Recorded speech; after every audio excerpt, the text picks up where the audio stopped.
Kolagenas.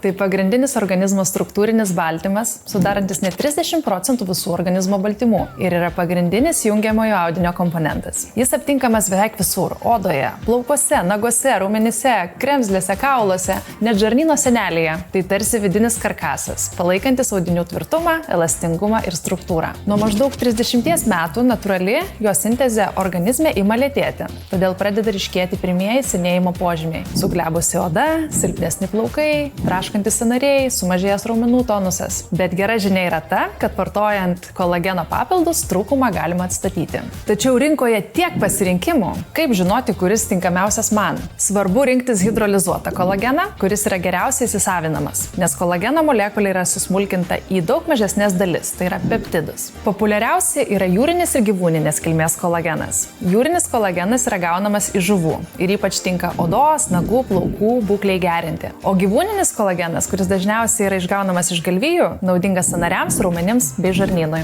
Kolageno tipai taip pat skiriasi. Pirmo tipo veikia odą ir kaulus, antro tipo sąnarių kremzlės, o trečio tipo kraujagyslės ir vidaus organų struktūrą. Rekomenduojama kolageno dienos dozė apie 5-10 gramų, tačiau intensyviam poveikiui gali būti vartojama ir daugiau, tai yra 15 ar netgi 20 gramų kolageno per dieną. Kolageną galima vartoti bet kuriuo paros metu, tačiau efektyviausia ryte arba vakare. Svarbu, kad skrandis būtų tuščias. Labai naudinga, jeigu kolageno maisto papildas yra papildytas hialurono rūgštimi, vitaminu C ir kitais mineralais. Visos šios medžiagos padeda užtikrinti efektyvų kolageno pasisavinimą ir naują gamybą organizme.